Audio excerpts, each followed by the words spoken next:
Friends, എല്ലാവർക്കും എൻ്റെ പുതുവത്സര ആശംസകൾ. ഇന്ന് ഞാനൊരു ചുരിദാർ കട്ടിങ്ങാണ് കാണിക്കുന്നത്. ചുരിദാറൊക്കെ സ്വന്തമായിട്ട് തച്ചിടാൻ ഇല്ലാത്തവരായിട്ട് ആരും കാണില്ല.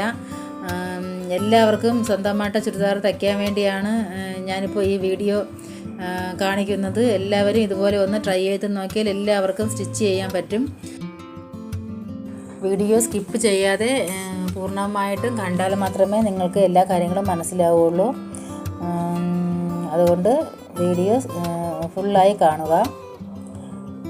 ആദ്യം അളവ് ചുരിദാർ, ഏതെങ്കിലും ഒരു നല്ല അളവുള്ള ഒരു ചുരിദാർ കാണുമല്ലോ നമുക്ക്, ആ ഒരു ചുരിദാർ എടുക്കുക.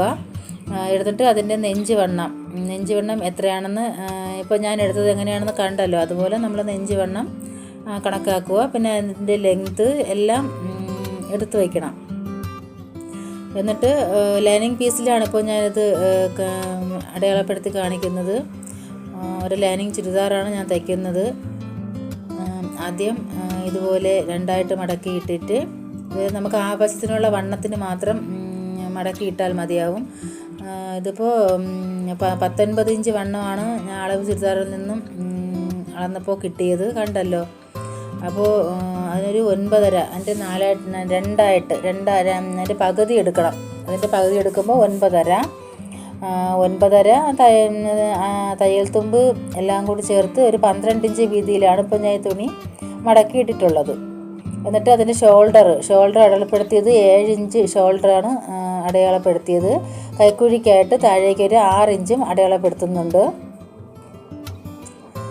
അതിനുശേഷം നമുക്ക് ചെസ്റ്റ് വണ്ണം അടയാളപ്പെടുത്തണം. ചെസ്റ്റ് വണ്ണം ഇപ്പോൾ 19 ഇഞ്ച് വണ്ണമാണ് നമുക്ക് അളവ് ചുരിദാറിൽ നിന്നും കിട്ടിയത്. അപ്പോൾ 9.5 ആ ഒരു സ്ട്രെയിറ്റ് ലൈനിൽ നമ്മൾ 9.5 ആദ്യം അടയാളപ്പെടുത്തുക. അടയാളപ്പെടുത്തിയതിന് ശേഷം ഒരു 1.5 ഇഞ്ചോ തയ്യൽ തുമ്പിനും കൂടി ഇട്ട് കൊടുക്കുക. ഇതൊക്കെ സാധാരണ നമുക്ക് ചിന്തിച്ചാൽ ചെയ്യാവുന്ന കാര്യങ്ങളേ ഉള്ളൂ. വളരെ എളുപ്പമാണ് ഇങ്ങനെയൊക്കെ ചെയ്യാനായിട്ട്. അതിനുശേഷം കൈക്കുഴി ഒന്ന് കർവ് ചെയ്ത് വരച്ച് കൊടുക്കുകയാണ് ചെയ്യേണ്ടത്. ഇതുപോലെ വളച്ചിങ്ങനെ വരച്ച് കൊടുക്കുക. എന്നിട്ട് കൈക്കുഴി എത്രയുണ്ടെന്ന് നമുക്ക് അളന്ന് നോക്കണം. അളവ് ചുരിദാറിൽ 7.5 ഇഞ്ച് കൈക്കുഴിയാണ് ഉണ്ടായിരുന്നത്, അത് കാണിക്കാം. 7.5 ഇഞ്ച് പോയിട്ട് ഒരു 1/2 ഇഞ്ച് തയ്യൽ തുമ്പും കൂടെ കിട്ടിയിട്ടുണ്ട്. ഷോൾഡർ ഇത്രയും നമുക്ക് വേണ്ടി വരില്ല. സ്റ്റിച്ച് ചെയ്തതിന് ശേഷം അളവ് ചുരിദാർ വച്ചിട്ട് അത് കറക്റ്റ് ചെയ്തോളണേ. കൈക്കുഴി 7.5 നോക്കിക്കോളൂ, 7.5 ഇഞ്ചുണ്ടേ. ഇപ്പോൾ കറക്റ്റായിട്ട് തന്നെ നമുക്കിപ്പോൾ അടയാളപ്പെടുത്തിയിട്ടുണ്ട്. ഇനി അത് കഴിഞ്ഞ് ഷേപ്പിന് വേണ്ടി ഷേപ്പ് മാർക്ക് ചെയ്യാൻ വേണ്ടി ഷോൾഡറിൽ നിന്നും ഒരു 14 ഇഞ്ച്, ഏത് ചുരിദാറിനും 14 ഇഞ്ച് താഴേക്ക് അടയാളപ്പെടുത്തിയാൽ മതിയാവും. പിന്നെ നല്ല പൊക്കമൊക്കെ ഉള്ളവർക്കാണെങ്കിൽ ഒരു 1/2 ഇഞ്ചും കൂടെ താഴോട്ട് 14.5 ഇട്ട് കൊടുത്താൽ മതി. 14 ഷേപ്പിന്. ഇതിലിപ്പോൾ ഒരു 19.5 ഇഞ്ച് ഞാൻ സ്ലിറ്റിൻ്റെ ഭാഗത്ത് ഒരു 19.5 ഇഞ്ചാണ് മാർക്ക് ചെയ്യുന്നത്. അതെന്താണെന്ന് വെച്ചാൽ എനിക്ക് ഉള്ള അളവ് ചുരിദാറിൻ്റെ സ്ലിറ്റിൻ്റെ ഭാഗം 19.5 ഇഞ്ചാണ് ഉള്ളത്. നിങ്ങളും അതുപോലെ നിങ്ങളെ അളവ് ചുരിദാറിൻ്റെ സ്ലിറ്റ് എത്ര വരെയാണോ അത് നോക്കിയിട്ട് അതേപോലെ അടയാളം ചെയ്താൽ മതിയാകും. ഇപ്പോൾ കണ്ടോ, 19.5 ഇഞ്ചാണ് ഉള്ളത്. 21 നോർമൽ സ്ലിറ്റിൻ്റെ അടയാളപ്പെടുത്തേണ്ടത്. സ്ലിറ്റിനായിട്ട് 21 ഇഞ്ചാണ് ഏത് ചുരിദാറിനും അടയാളപ്പെടുത്തുന്നത്, കറക്റ്റ് ആയിരിക്കും.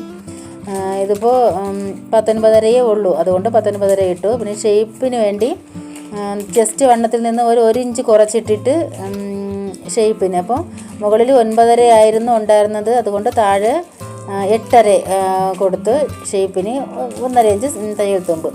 പിന്നെ സ്ലിറ്റിൻ്റെ ഭാഗത്ത് റൗണ്ട് എന്ന് പറഞ്ഞാൽ സ്ലിറ്റ് റൗണ്ട് ചുരിദാറിലിപ്പോൾ ഒരു 20 ഇഞ്ചാണ് ഉള്ളത്, 20. അപ്പോൾ അതുകൊണ്ട് 10 ഇഞ്ച് നമുക്ക് കൊടുക്കാം. 10 ഇഞ്ചും 1 ഇഞ്ച് തയ്യൽ തുമ്പും കൊടുക്കണം. കണ്ടല്ലോ, 10 ഇഞ്ച് നമുക്ക് നിങ്ങൾ ചെയ്യുമ്പോൾ ഇതുപോലെ ചുരിദാർ എടുത്ത് വെച്ചിട്ട് നോക്കി അതുപോലെ പകുതി അടയാളപ്പെടുത്തണം. നമ്മൾ ഫുൾ എടുത്തിട്ട് അതിൻ്റെ പകുതി മാർക്ക് ചെയ്യണം. തുണി ഇതുപോലെ മടക്കിയിട്ടിട്ട് ഇതുപോലെ ഷേപ്പ് വരച്ചെടുത്താൽ മതി. കണ്ടില്ലേ, നല്ല എളുപ്പമാണ് ഇങ്ങനെ ചെയ്യാൻ, ഒരു പാടുമില്ല. അളവുകളൊന്നും അങ്ങനെ വലിയ അളവുകളൊന്നും വരുന്നില്ല. കറക്റ്റായിട്ട് അളവ് ചുരിദാറിൽ എത്രയാണോ കാണുന്നത് അതിൻ്റെ പകുതി എടുത്ത് തയ്യൽ തുമ്പും കൂടി ചേർത്ത് വരച്ചാൽ മതി. എന്നിട്ട് താഴേക്ക് ഇങ്ങനെ ഷേപ്പ് മാർക്ക് ചെയ്തെടുക്കുകയാണ് ചെയ്യേണ്ടത്. ഇനി ടോപ്പിൻ്റെ ലെങ്ത്ത് ഇതിൽ ലൈനിങ്ങിൻ്റെ അത്രയും വരില്ല. അത് നമ്മൾ ടോപ്പിൻ്റെ മെയിൻ തുണി കട്ട് ചെയ്യുമ്പോഴത്തേക്ക് അത് കറക്റ്റ് ചെയ്ത് കട്ട് ചെയ്യണം. ഇതാ ഒന്നും കൂടി കാണിക്കാം. ഷോൾഡറും കൈക്കുഴിയൊക്കെ എടുത്ത് എത്രയാണെന്ന് ഒന്നും കൂടി കാണിക്കുന്നുണ്ട്, ശ്രദ്ധിച്ചോളൂ. ഇതാണ് സീം അലവൻസ് 1.5, ഷേപ്പ് ലെങ്ത് 14. ഇതുപോലെ തന്നെ ഏത് ചുരിദാർ വെട്ടുമ്പോഴും ഈ അളവുകൾ തന്നെ മതി, ഇങ്ങനെ തന്നെ ചെയ്താൽ മതി. പിന്നെ വണ്ണത്തിൽ മാത്രം വ്യത്യാസം, നെഞ്ച് വണ്ണം എത്രയാണെന്ന് വെച്ചാൽ അതിനനുസരിച്ച് 1 ഇഞ്ച് താഴേക്ക്. പിന്നെ റൗണ്ട് ഉണ്ടല്ലോ, ഹിപ്പ് റൗണ്ടൊക്കെ നോക്കിയിട്ട് അതുപോലെ കറക്റ്റായിട്ട് അളവ് ചുരിദാർ ഉണ്ടെങ്കിൽ നമുക്ക് ഒരു സംശയവും വരില്ല. അതുപോലെ തന്നെ ചെയ്താൽ മതി, ഒരു പാടുമില്ല. ഉണ്ടല്ലോ, ഇത്രയേ ഉള്ളൂ ഒരു ചുരിദാറിൻ്റെ മെഷർമെൻറ്റ്. നമുക്ക് അളവ് ചുരിദാർ വെച്ച് അടയാളപ്പെടുത്താനായിട്ട് നല്ല ഈസി ആയിട്ടുള്ള കാര്യമാണ്. ആർക്ക് വേണോ സ്റ്റിച്ച് ചെയ്യാൻ പറ്റും. എല്ലാവരും ചെയ്ത് നോക്കണം. ഒരു പഴയ തുണിയിലൊക്കെ 1-2 എണ്ണം ചെയ്ത് നോക്കിയിട്ട് ഒരുവിധം ശരിയായി തോന്നുമ്പോൾ നല്ല തുണികളിലൊക്കെ വെട്ടി നോക്കിയാൽ മതി. ഇങ്ങനെ വെട്ടിയെടുത്താൽ സ്റ്റിച്ച് ചെയ്യാൻ പിന്നെ നല്ല എളുപ്പമാണ്. സ്റ്റിച്ചിങ് വരച്ചിരിക്കുന്ന അതുപോലെ തന്നെ അങ്ങ് സ്റ്റിച്ച് ചെയ്തെടുത്താൽ മതി. ഇത് കട്ടിങ് വീഡിയോ കാണുന്നവർക്ക് ആർക്കെങ്കിലും സ്റ്റിച്ചിങ് വീഡിയോ വേണമെന്നുണ്ടെങ്കിൽ പറഞ്ഞാൽ സ്റ്റിച്ചിങ് വീഡിയോ ഇടുന്നതായിരിക്കും. ഇങ്ങനെ ഈ അളവുകളെല്ലാം ഇങ്ങനെ ചെറുതായിട്ട് ഇങ്ങനെ മാർക്ക് ചെയ്തും കൂടെ കൊടുക്കുന്നത് തയ്ക്കാൻ നേരത്ത് നല്ല എളുപ്പമാണ് ഇങ്ങനെ ചെയ്യുന്നത്, ഉണ്ടല്ലേ. ഇനി കഴുത്തൊക്കെ മാർക്ക് ചെയ്യുന്നത് സാധാരണ മാർക്ക് ചെയ്യുന്ന പോലെ തന്നെയാണ്. അത് പറഞ്ഞാൽ വേണം, കാണിച്ചു തരാം. മനസ്സിലാവുന്നുണ്ടെങ്കിൽ പറഞ്ഞിട്ടുണ്ടെങ്കിൽ അത് നമുക്ക് വീണ്ടും അതിൻ്റെ വീഡിയോയും കൂടെ ഇടുന്നതാണ്. അടുത്ത വീഡിയോയിൽ വീണ്ടും കാണാം. ബൈ.